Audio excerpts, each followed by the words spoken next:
எல்லா புகழும் இறைவனுக்கே. இப்போ அடுப்பு பற்ற வைக்க போகிறோமா. பற்ற வச்சாச்சு, கட்டி காய வச்சுருக்கேன். இப்போ கொஞ்சம் கடலை எண்ணெய் சேர்த்திக்கிறேன்னா இதில் இந்த ஆனியன் வந்து போட போகிறேன்.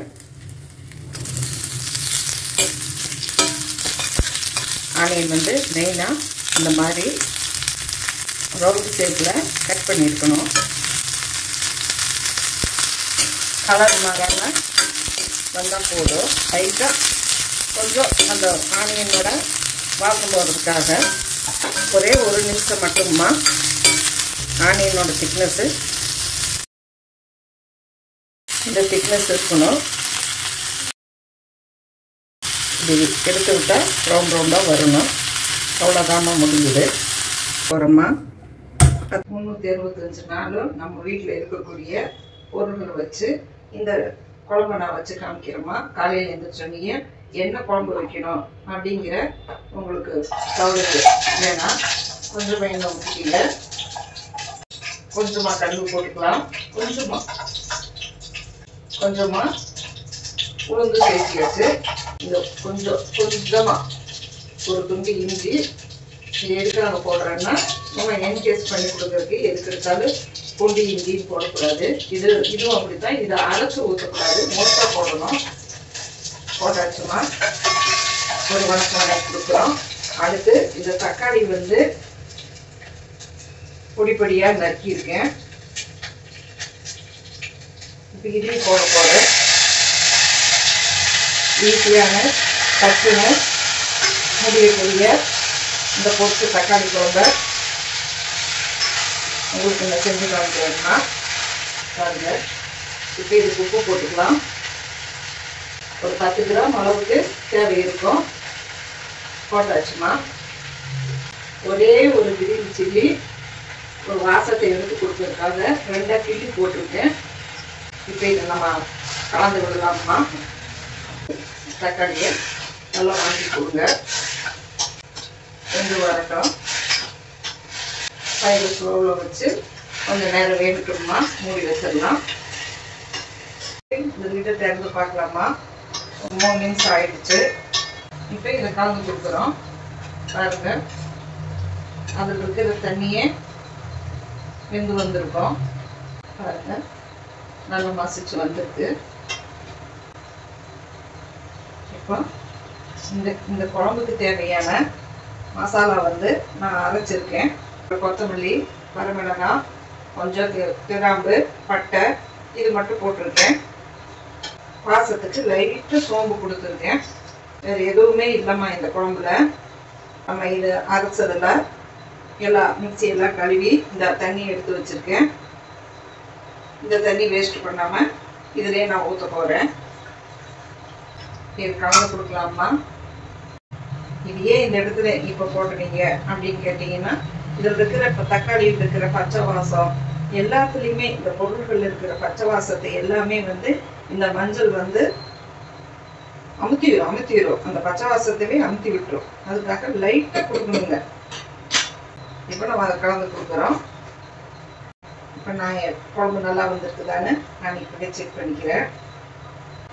நல்லா வந்திருக்குதுமா. கார அளவாக இருக்குது. ஃபயர் வந்து ஸ்லோவிலேயே இருக்குது. இது சாப்பாட்டுக்கும் எல்லா விதமான இதுக்கும் நீங்கள் இது யூஸ் பண்ணிக்கலாம். பொரிச்ச தக்காளி குழம்பு எப்படி வந்திருக்கு பாருங்கள். கொஞ்சம் நேரம் இந்த பச்சை வாசனை போய் வரட்டும்மா. கொஞ்சம் மூடி வச்சுக்கலாம். இது நிறைய எண்ணெய் கொண்டு போய் நிறைய ஊற்ற வேண்டியது இல்லைம்மா. இது வீட்டுக்குன்னா இப்படித்தான் நம்ம செஞ்சு சாப்பிடணும். அப்படியே எண்ணெய் ஊற்றி செஞ்சு காமிக்கிறதுக்கு சோ கிடையாதுங்க. ஹெல்த்தான டிஷ் அப்படின்னா நம்ம உப்பு எண்ணெய் அதை வந்து நம்ம கம்மி பண்ணி செஞ்சு காமிக்கிறதா வீட்டு முறைப்படி நம்ம செய்கிறது. முதல்ல வதக்கி வச்சிருந்த இந்த ஆனியனை இப்போ நான் இதில் போட போகிறேன். காய்கறி விலை அதிகமாக இருக்குது, நம்ம குழம்புக்கு என்ன செய்வோம் அப்படின்னு நினைக்கிறவங்க இப்போ வெங்காய விலையெல்லாம் கம்மி தான். இப்படி இந்த மாதிரிக்கு போட்டு நீங்கள் செஞ்சு சாப்பிட்டு பாருங்கள். ஒரு தடவை செஞ்சீங்கன்னா நீங்கள் திரும்ப உங்களுக்கு செய்ய வைக்கும். உங்களுக்கு தேவையாக இருந்தால் தண்ணி ஊற்றிக்கலாம். இந்த இடத்துல சாப்பாட்டுக்கெல்லாம் ஊற்றி சாப்பிட்றதுக்கு உங்களுக்கு கொஞ்சம் தண்ணியாக இருந்தால் நல்லா இருக்கும். கெட்டியாக இருந்தால் கிரேவி மாதிரி இருந்தால் சப்பாத்தி, தோசை, இட்லி இந்த மாதிரி இது சாப்பிட்றதுக்கு ரொம்ப நல்லா இருக்கும். இப்போ இந்த வெங்காயம் வந்து கொஞ்சம் நேரம் வேகட்டும். வெங்காயத்தில் இருக்கிற தண்ணி வந்து வெளியே ரிலீஸ் ஆயிடுச்சு. தண்ணி கொஞ்சம் வாட்டரிங்காக தெரியுது. வெங்காயம் வெந்தது போதுமா, எடுத்து கடிச்சு சாப்பிட்ற அளவுக்கு இருக்கணும். இதுக்கு நமக்கு வேணுங்கிற தேவையான தண்ணியை இப்போ நம்ம ஊற்றிக்கலாம். கொஞ்சம் தான் எண்ணெய் ஊற்றிருந்தேன் பாருங்க. அதுக்கே வந்து எண்ணெய் மினுமினுக்கு தெரியுது. ஓவர் ஆயில் வந்து உடம்புக்கு கெடுதியுமா. தக்காளியோட டேஸ்ட்டு, இதே மசாலாவோட டேஸ்ட்டு, தேங்காயோட டேஸ்ட்டு கொடுக்காத ருசியை வந்து எண்ணெய் கொடுக்க போகிறது இல்லையுமா. இப்போ இதுக்காக கொஞ்சம் தண்ணி வந்து நம்ம சேர்த்திக்கலாம். நம்ம சாப்பாட்டுக்கு இதுக்கெல்லாம் வந்து அது நம்ம மெஷர்மெண்ட் கப்பே நான் காமிச்சிருக்கேன் பாருங்க, எவ்வளோ ஊற்றணும்னு. ஒரு கப்பு எந்த மசாலா நம்ம எதில் செஞ்சோமோ அதே மசாலா இதில் வந்துட்டு ஊற்றிருக்கேன். இப்போ ஃபயரை வந்து கையில் வச்சுக்கிறேன். இப்போ தலதலப்பாக ஆயிடுச்சு பாருங்க குழம்பு. இல்லை கொஞ்சம் கெட்டியாக இருக்குது அப்படின்னா இன்னொரு கப்பு தண்ணி கூட ஊற்றிக்கலாம். கொஞ்சம் நேரம் இது கொதிக்கட்டுமா. ஏன் இந்த இடத்துல கொதிக்கணும் அப்படின்னா, நம்ம காலையில் செஞ்சு சாயந்தரம் வரைக்கும் வச்சுக்கிறதுக்கு கெடாமல் இருக்கிறதுக்காக தண்ணி ஊற்றுனது நல்லா கொதிக்க விடணுமா. இந்த பூண்டு ஏன் முழுசா இந்த இடத்துல ஏன் நீங்கள் போட்டிருக்கீங்க அப்படின்னா, பூண்டை வந்து நம்ம அரைச்சு போட்டோம்னா வலுவழுப்பு தண்ணியாக இந்த குழம்பு வந்து மொறுமுறுப்பு தண்ணியாக தெரியாமல் குருமா மாதிரி, குழம்பு மாதிரி இல்லாமல் குருமா மாதிரி வந்துடும். அதுக்காக பூண்டும் நம்ம ஹெல்த்துக்காக ஒரு 4-5 பல்லு போட்டுக்கிறோம். நீங்களும் செஞ்சு பாருங்கம்மா.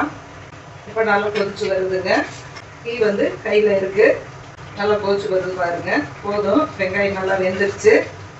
சட்னி செய்யக்கூடியது இது. ஒரு 4 பேர் இருக்கிற வீட்டுக்கு நீங்கள் இது இந்த அளவு மெஷர்மெண்ட்டில் நீங்கள் செஞ்சீங்கன்னா 3 நேரத்துக்கே காலையில் மத்தியானம் நைட்டு வரைக்கும் சப்பாத்தி, தோசை, சாப்பாட்டுக்கு எல்லாத்துக்குமே சரியாக வரும். இப்போ இந்த தேங்காய் 1 கப்பு மெஷர்மெண்ட்டு நான் அரைச்சி வச்சுருக்கேன். இது கண்டிப்பாக ஊற்றணும். ஊற்றியாச்சுமா. இப்போ அடுத்து ஆஃப் பண்ண போகிறோம். தேங்காய் ஊற்றி நிறைய நேரம் கொதிக்கக்கூடாது. கறி குழம்பை தோக்கடிக்கிற அளவுக்கு இதோட டேஸ்ட் இருக்கும். எந்த பொருளையும் வேஸ்ட் பண்ணக்கூடாதுமா. இது பாருங்கள், என்கிட்ட எது இருக்கோ அதை வச்சு என் வீட்டுக்காக நான் சமைச்சுக்குவேன். இது கொத்தமல்லி தண்டு போட்டாச்சுமா. இப்போ அடுப்பு ஆஃப் பண்ணிடலாம்மா. சுவையான தக்காளி குழம்பு எங்களுக்கு ரெடி ஆயிடுச்சு. நீங்களும் இது போல செஞ்சு சாப்பிடுங்க. எல்லாரும் ரொம்ப ஆசைப்படுவாங்கம்மா. ராகி களி செஞ்சு சாப்பிட்ணும், கம்பஞ்சோறாக்கி சாப்பிட்ணும், சோள சோறாக்கி சாப்பிட்ணும். இப்போ எல்லாருமே ஆசைப்படுறாங்க. ஆனால் அதுக்கு வந்து என்ன குழம்பு வைக்கிறது, அது எப்படி வச்சுக்கிறது அப்படின்னு அவங்க தெரியறதில்ல. இது வந்து பாரம்பரியமாக வந்துட்டு களிக்காக வைக்கிற குழம்புமா. இது இப்போ வெங்காயத்தை எடுத்து தொட்டுக்கலாம்.